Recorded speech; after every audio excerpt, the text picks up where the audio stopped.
Muy buenas amigos, ¿cómo andan? Otra semana más, esta semana un poquito mejor porque ya vino la lluvia, así que nos refrescó bastante esta semana. Si bien hay humedad, está un poquito pesado, como pueden ver, adentro del taller todavía hace un poco bastante de calor, pero bueno, ya afuera está más lindo, ya ha llovido toda la noche, así que hoy lunes empezamos con todo. Y quería empezar con una charla, justamente como tratamos de hacer costumbre, siempre agradeciéndoles por estar del otro lado, por brindar su apoyo, por dejar sus sugerencias, por sus comentarios.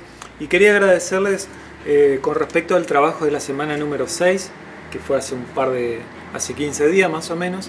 Quería empezar agradeciéndoles a algunos de los que dejaron ahí sus comentarios, sus palabras, y sobre todo a todos los que ven. También marche un gran abrazo a todos, aquellos que son silenciosos, que dejan su visualización, que miran el video. Bueno, muchas gracias, porque eso sirve muchísimo para nosotros, para saber cómo vamos, si sirve o no lo que nosotros publicamos, ¿no?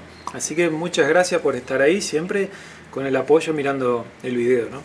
Bueno, quería agradecer sobre todo a Antonio Gutiérrez Barba, Michael Arniela, Alejandro Mosquera, Santiago, Edwin Barajona, Sergio Richarte, Leonardo Farías, Antonio Arias Vidal, Juan José, Francisco Guerrero, Coco, Juan Flores, Víctor Giorgente y Javier Mostazo. Muchas gracias a todos.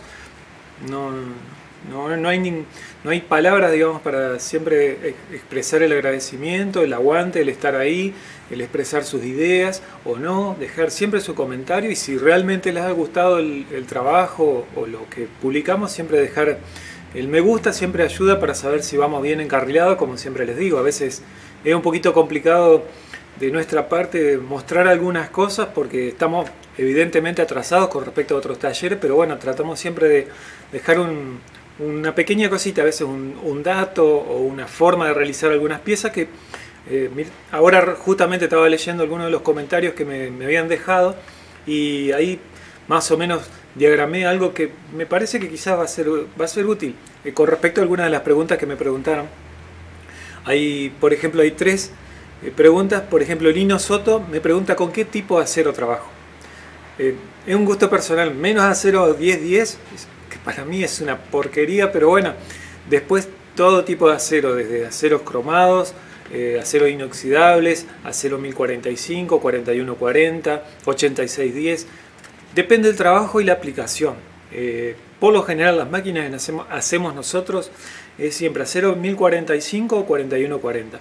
Ahora, hay que tener algunos cuidados con respecto a esas. ¿Dónde va a ir colocado el eje o la pieza que se va a hacer? Tiene sus digamos, por decir de alguna forma, sus normas, o por ejemplo sus tolerancias. El 4140 es un acero que, si bien es muy bueno, tiene que tener sus valores de temperatura al momento de trabajarlo, ¿sí?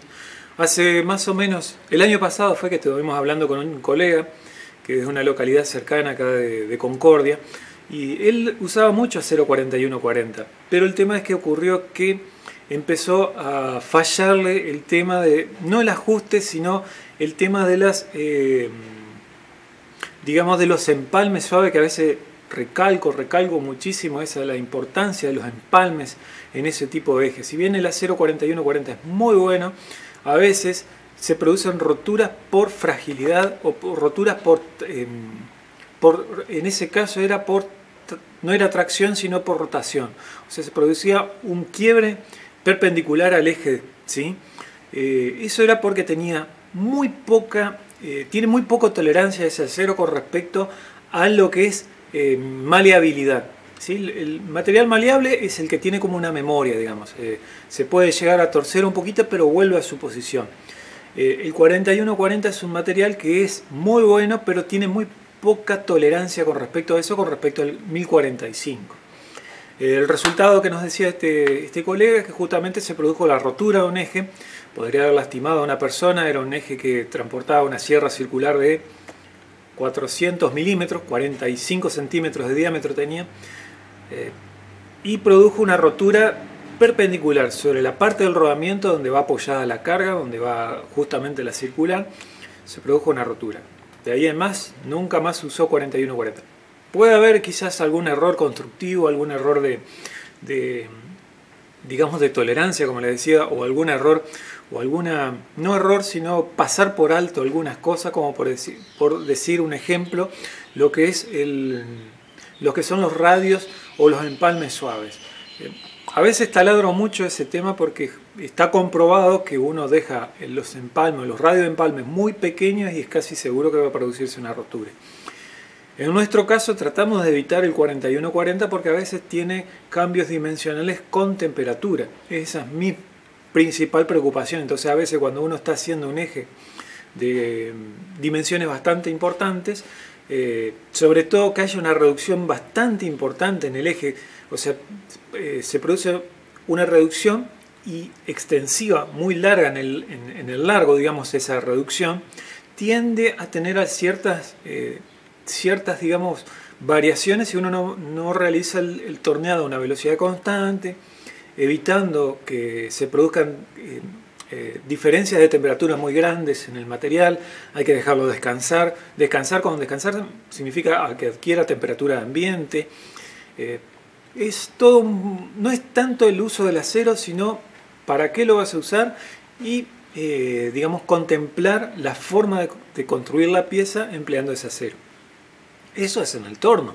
En la fresadora son otros detalles, a veces es la terminación de la superficie, en el caso de ser acero inoxidable, por ejemplo en el caso de una rosca, tener contempladas que es difícil a veces roscar, hacer roscas o taladros roscados, mejor dicho, en acero inoxidable, tiene sus otras contemplaciones, tiene que usarse un lubricante adecuado, quizás usar un macho helicoidal, que es para mí lo ideal, tener un poquito más de tolerancia en realizar el taladro.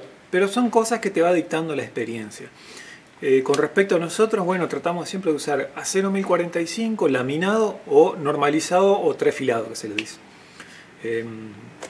Y después quería considerar algo más, Lino, con respecto al tema que quería adelantar con ustedes. Luis Acosta, por ejemplo, me pregunta por el tema del refrigerante que uso, ya que el de él genera olores. Nosotros antiguamente teníamos un refrigerante sintético, era un aceite sintético que se preparaba con un poco de agua. El tema del refrigerante sintético es que genera hongos, sobre todo cuando se contamina con un poco de lo que es el ambiente, llámese suciedad, llámese aceite, llámese otros refrigerantes o otros limpiadores. Al generar hongos se produce justamente ese mal olor, se produce esa capa plástica o esa nata que se produce a veces, que hay que sí o sí removerla porque si no te termina contaminando todo lo que es el recipiente o digamos el depósito de líquido refrigerante. Si vos no sacás ese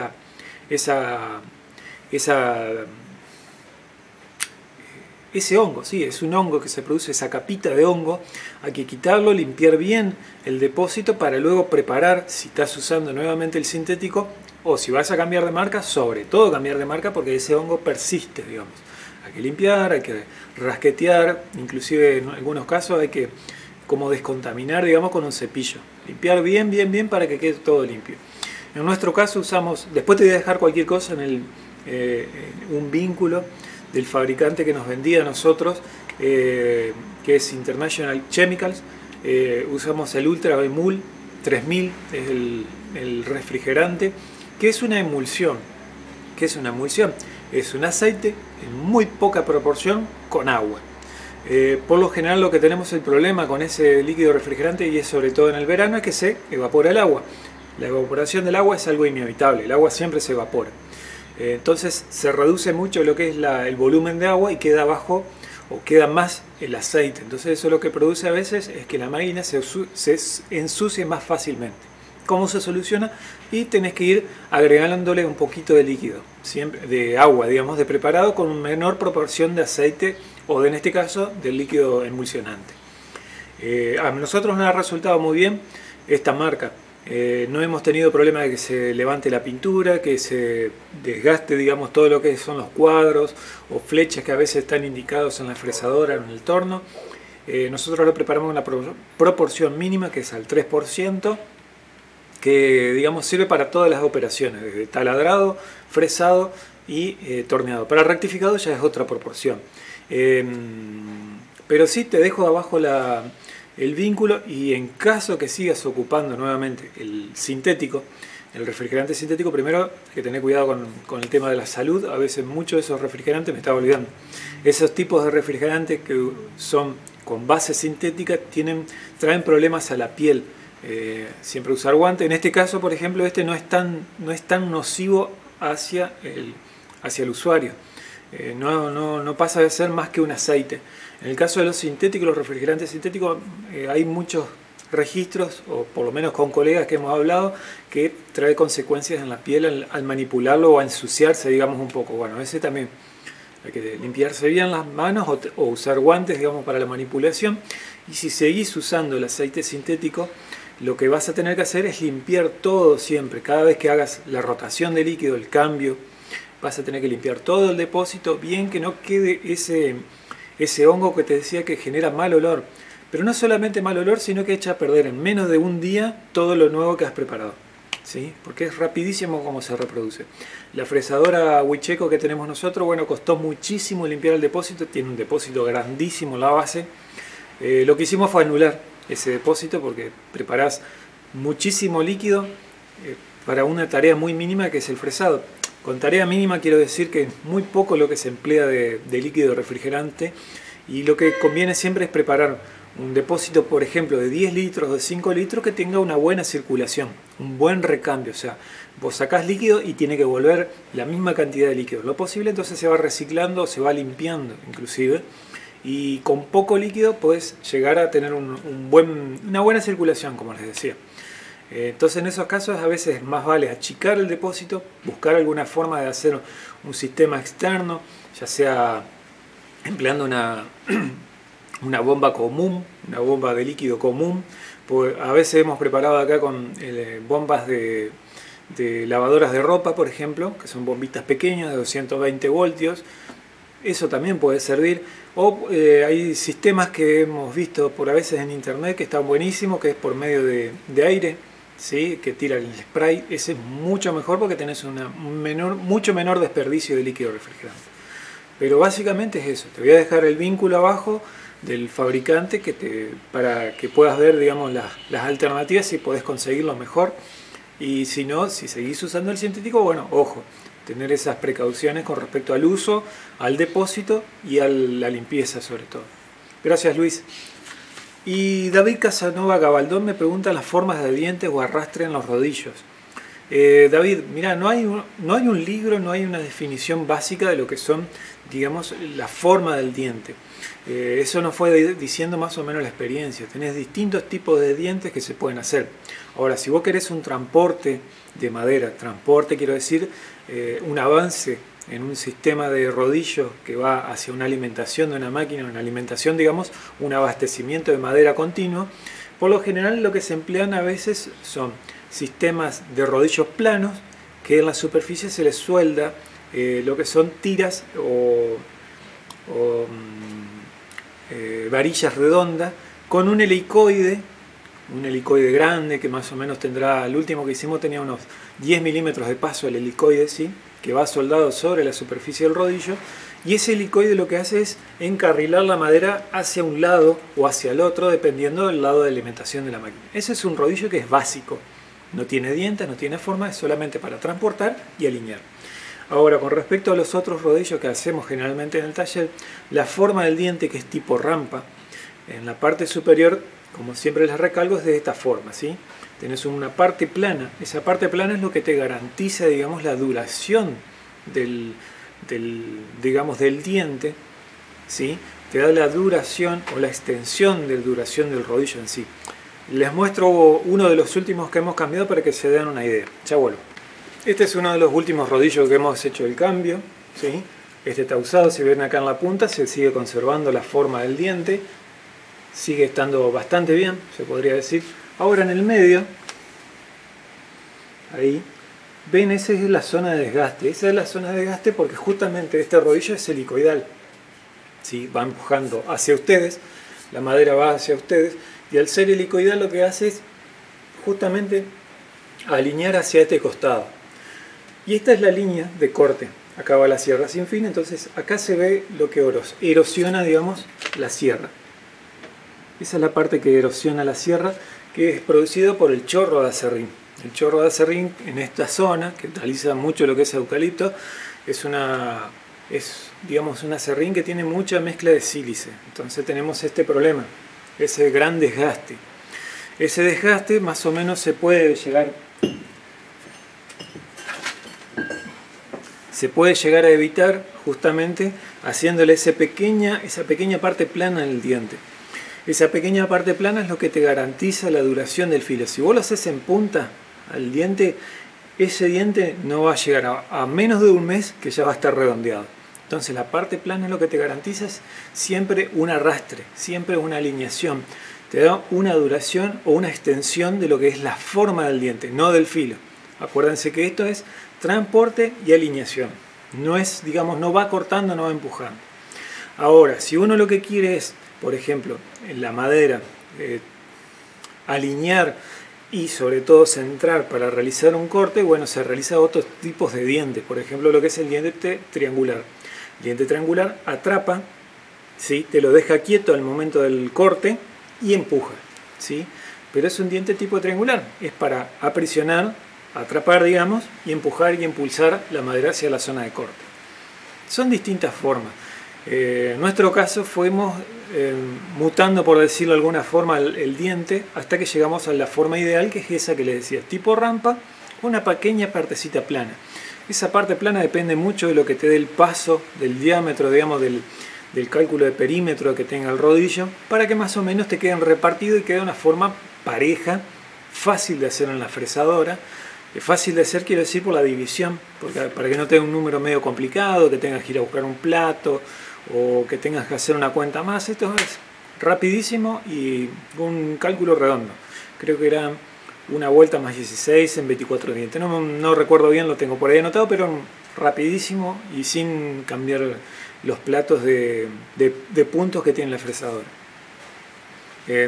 Bueno, por lo menos hasta donde yo sé, no he visto mucho cálculo, mucha información con respecto al transporte o a la forma del diente, que es lo que me preguntás. Es cuestión de ir probando y ir haciendo distintas pruebas. Por ejemplo, el helicoide hemos comprobado que entre 4 y 10 grados es lo ideal para el tema del arrastre madera, porque cuanto más holgado, más larga es la helicoide, tenés poca reacción de la madera. Y cuanto más rápido es la helicoide, tenés un desgaste más grande del rodillo. Entonces, entre 4 grados y 10, inclusive 20 grados se podría decir, de helicoide, ¿sí? De ángulo de salida o ángulo de despeje de la helicoide, tenés una buena relación, digamos, de transporte y velocidad de alineación. Ahora, si vos querés transporte también, nosotros hacemos rectos, pero es para conservar la forma. Tienen todos los dientes iguales, digamos, el mismo tipo de rampa. En algunos casos lo hemos hecho, por ejemplo, como te decía, triangulares, un poquito más holgados, un poquito más grandes, pero todo depende cómo te quede. No quiero decir estéticamente, pero a veces sí, es ver cómo queda el rodillo estéticamente con respecto al diámetro. Si no te queda muy grande el diente, muy deformado con respecto a lo que es el conjunto de máquina.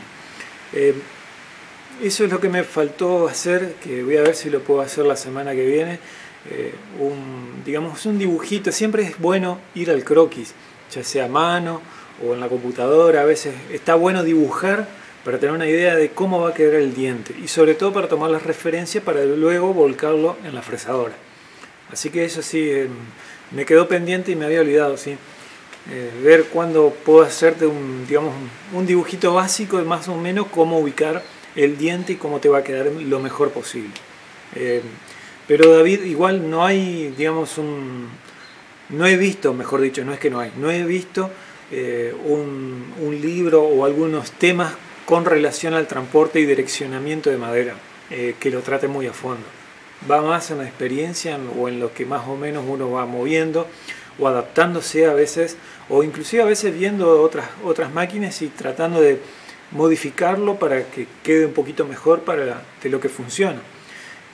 En nuestro taller viene mucha gente que a veces nos dice, mirá, anduvo más o menos, o anduvo bien, o anduvo mal, por las cosas que hacemos nosotros. Entonces, a medida que te van diciendo, ese es el termómetro que tenés para ir mejorando o empeorando, si vos querés, las cosas o los productos que uno saca del taller. Así que siempre hay que tener un buen diálogo con el cliente, sobre todo si uno hace máquina, ¿no? Y bueno, se me está terminando la batería, le cambio la batería y seguimos charlando un poquito y quería encarar el tema un poquito con ustedes ahora. Ahí está, ahora sí seguimos. Bueno, quería agradecerles a todos siempre por estar de ahí del otro lado. Muchas gracias, David, por esa consulta, y espero más o menos tanto a David como a Luis como a Lino haberles más o menos respondido lo que ustedes preguntaban, así que cualquier cosita me lo dejan abajo en los comentarios y lo podemos seguir, como siempre digo, lo podemos seguir charlando, ampliando o investigando, porque no es que uno sepa todo, sino que tratamos siempre de aprender un poquito entre todos. Y bueno, ahora quería aprovechar justamente que estoy acá A veces me preguntaban por el torno Parmo. Acá estamos terminando un trabajito en el torno Parmo, que se trataban de una serie de ejes, que son estos. Acá estamos con el mate. Una serie de ejes, que son estos ejecitos, que son para unas, digamos, para unas piedras. Se podría decir unas piedras esmerilas, pero para unas afiladoras, ahí digo bien, unas afiladoras. Y justamente la estaba haciendo en el Parmo, empleando el centrado entre puntas, empleando estos perros de sujeción, este para el diámetro 16, que es el diámetro más pequeño que uso acá en la punta, ¿sí? Y después tenemos este para el diámetro 32, de 25 a 32, que es donde centro, digamos, la más grande, el diámetro mayor, para hacer los desbastes más gruesos, y luego uso el más pequeño para realizar la última parte, que es el roscado en la punta, ocupando esta pequeña porción o este pequeño diámetro de 16 milímetros. Bueno, acá lo estaba usando en el torno Parmo, como pueden ver. Un espectáculo como deja el tornito la calidad del torneado, a pesar que tiene sus desgastes sobre la bancada. Y este torno lo que tiene de bueno, ahí lo dejé en neutro, para que no haya problemas. Uno puede, digamos, tener el torno colocado en neutro y puede manipularlo tranquilamente, que no se va a encender por accidente. Bueno, lo que me gusta de este torno, que teniendo en cuenta lo que habíamos hecho la semana pasada, el video del sábado, que fue rectificar las mordazas interiores, este torno Parmo, lo que me gusta, lo que amo de este torno, mejor dicho, es el plato de 3 mordazas combinado que tiene. El plato de 3 mordazas combinado, como pueden ver, es un plato de 3 mordazas convencionales, tiene la acción, ¿sí?, de la mordaza conjunta con la manivela, y luego tiene la acción individual de cada mordaza a través de otra manivela, ¿sí? Una manivela más pequeña, uno realiza los ajustes o el centrado. Fíjense el detalle que en el frente del plato tiene, digamos, las líneas concéntricas de referencia, tanto si uno da vuelta a las mordazas o no. Entonces uno puede realizar una aproximación del centrado y luego, empleando el reloj comparador, uno termina el centrado o no, porque si uno lo deja bien centrado, vuelve a abrir las mordazas y la cierra, queda bastante bien en este caso. Tiene su pequeño desgaste, pero bueno, al ser justamente un plato de 3 mordazas combinado, uno realiza esos ajustes finos y ya lo deja, digamos, en 0,0 o centrado al material, o en este caso la punta fija para realizar el trabajo entre puntas. Bueno, eso es lo que me gusta del plato del torno, digamos, que vino equipado con este plato de 3 mordazas. Muy recomendable. Anda muy bien, un espectáculo. A mí me gusta porque es muy versátil, te abre mucho lo que son los trabajos, puedes aceptar muchísimos trabajos sin variar el plato.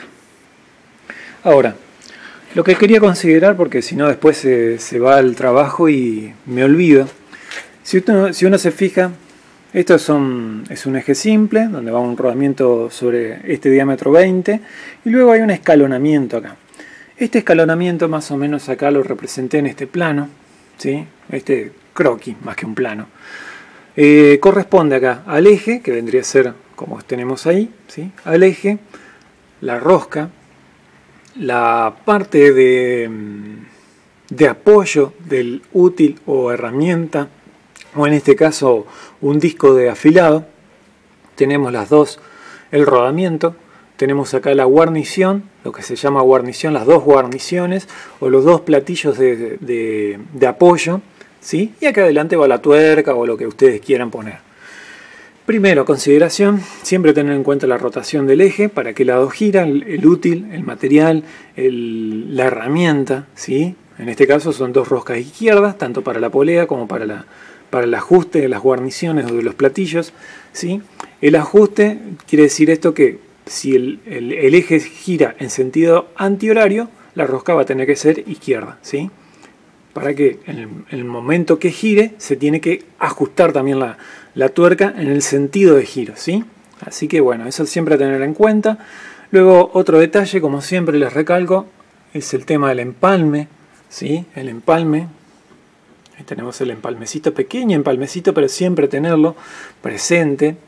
Después tenemos la distancia de acá de apoyo del rodamiento. Esta distancia, acá como pueden ver en el diagrama, es un poquito más corto que el apoyo del rodamiento. ¿Por qué es esto? Esto se debe a que justamente la guarnición, el platillo, lo que tiene que ser lo primero que apoye sobre el rodamiento, tiene que ser justamente sobre el rodamiento, no tiene que ser sobre el eje. El apoyo sobre el rodamiento te garantiza justamente la perpendicularidad de lo que vos apoyes acá adelante, ¿sí?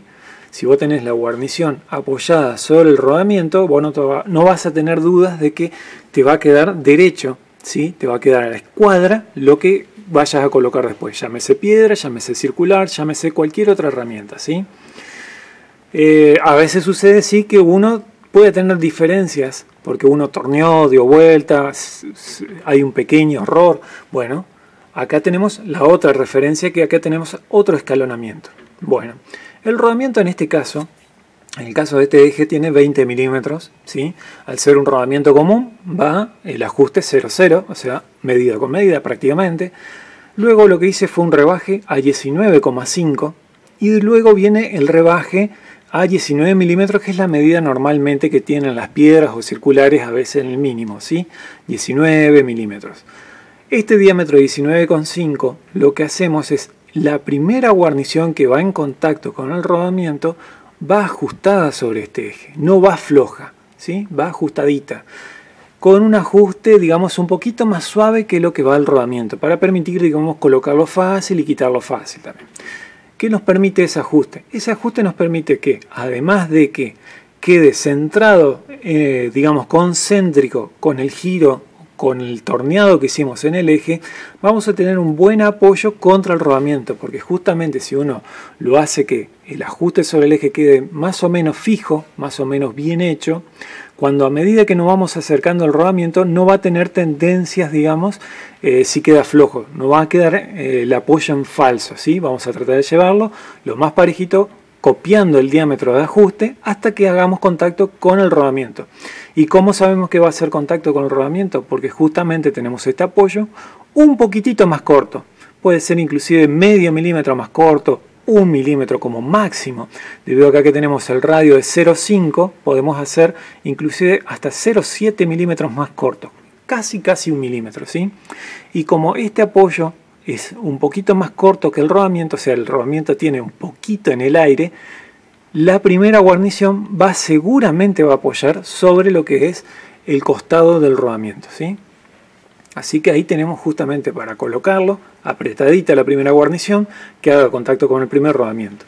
Una vez que lo tenemos armado de esa manera, al primer rodamiento, antes de colocarlo en la cañonera, antes de colocarlo todo, digamos, lo que podemos hacer es volver a colocar en el torno y darle una pequeña frenteadita, ¿sí? Al platillo o a la primera guarnición, para eliminar cualquier diferencia que pueda tener en el escuadrado o porque nos salió, digamos, diferente la primera guarnición. De esa forma nos aseguramos que cuando pongamos la circular, cuando pongamos la piedra, va a estar directamente a escuadra con lo que nos tire justamente el rodamiento, que es lo que va a mandar. El rodamiento, siempre recuerden, es lo sagrado, es lo que te va a decir que está derecho. Luego viene el diámetro de 19 milímetros, ¿sí? Que es lo que corresponde a la piedra, que es lo que entra suave. Y después tenemos esta otra guarnición, que esta sí puede entrar un poquito más suave. Esta sí es la que complementa o, digamos, llena el espacio para que se produzca el ajuste mediante la tuerca. Bueno, esa es la pequeña consideración que quería hacer con ustedes. Inclusive acá me faltó un pequeño detalle. La primera guarnición por lo general se la hace de esta forma también. Tiene, digamos, un pequeño desbaste acá para que apoye el costado de la guarnición, no que haga contacto justamente la parte que rueda con la parte fija, sino se produce un desgaste acá también. ¿sí? Así que también hay que tener en cuenta esta pequeña superficie de contacto es la que vamos a tener que tener en cuenta. Esta de acá puede ser que quede liberada, digamos, no hay tanto problema. O al revés inclusive, puede ser que sea un poco más grande acá y acá se va un poquito más, digamos, una diferencia mínima de altura o una diferencia pequeñísima acá, para que toque justamente esta porción que va en contacto con la cubeta interior del rodamiento. Así que esa es la pequeña, digamos, la pequeña consideración que quería hacer con ustedes. Parece una tontería, ¿no? Pero últimamente hemos visto que inclusive en los ejes en las sierras circulares que venden en muchos negocios, que mucha gente la compra porque son hobbyistas o porque quieren tener su herramienta en su casa, vienen con esto justamente mal armado. Entonces cuando van a poner la circular, les queda la circular, digamos, con una pequeña diferencia, pero queda con una diferencia, porque justamente esta primera guarnición no hace contacto con el rodamiento, no tiene un buen ajuste de guarnición sobre el eje y por lo tanto copia cualquier cosa. En este caso estamos hablando de una sierra circular. La sierra circular queda de cualquier forma porque no tiene una referencia, no tiene un marco de referencia, que en el caso de los ejes es siempre el rodamiento.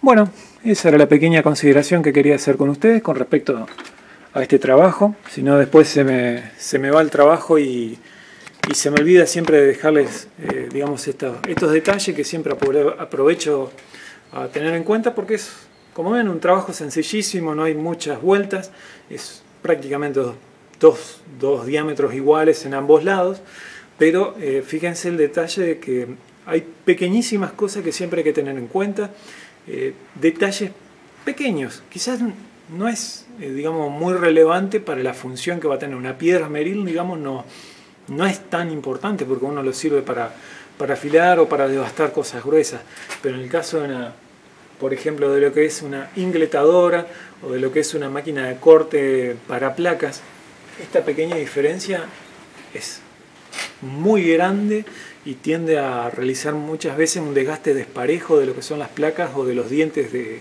la sierra circular. Y como les decía, hemos visto en muchísimos casos que vienen los ejes que vienen de fábrica, de máquinas de marca, digamos, con ese pequeño error. Así que bueno, eso era para compartir con ustedes. Y bueno, me despido. Nos vemos durante la semana, cualquier cosita en los comentarios, y espero que les haya parecido útil lo que más o menos conversamos. Les dejo un gran abrazo a todos, un gran saludo y que pasen una excelente semana y nos vemos el sábado si todo va bien. Fede Ratas, recién me acabo de dar cuenta que dije mal algo. Era el tema del giro con respecto al ajuste de la tuerca. No sé por qué dije antihorario, si este es horario. El tema es justamente que la tuerca tiene que ajustar en sentido contrario al movimiento. Si esta gira horario, la rosca tiene que ser antihoraria o izquierda en este caso. ¿Por qué? Porque justamente cuando va cortando, cuando va haciendo el esfuerzo, tiene que ir ajustándose la tuerca, ¿sí? No sé por qué me quedé con digamos, el sentido de giro, cuando lo que se tiene que tener en cuenta no solamente el sentido de giro, porque puede estar errado el sistema de giro, porque está mal invertido el motor, el sentido de giro. Lo que se tiene que tener en cuenta es cómo trabaja la pieza, cómo trabaja el útil, como habíamos dicho, la piedra, la sierra circular, etc. Entonces eso es lo que te va a decir si está bien hecho, o antes de hacer, digamos, la rosca, vos preguntás ¿para qué sirve este eje? Bueno, ¿para qué lado va a girar? ¿Para qué lado tiene que hacer el esfuerzo? Entonces, si el eje gira en sentido horario, la tuerca tiene que ser en sentido antihorario, para que el esfuerzo haga que la tuerca se vaya ajustando. Digamos, el trabajo tiene que hacer o facilitar el trabajo, o la oposición, digamos, del corte, o la fuerza que uno haga, tiene que ayudar al ajuste del bulón, ¿sí? Bueno, esa era la pequeña fe de ratas que me quedó pendiente, que fue un error de mi parte, y bueno, les pido disculpas, pero bueno, fue un poquito no digo la improvisación, pero sí fue quizás el hablar sin pensar. Disculpen y bueno, nos vemos ahora, sí. Chao, chao.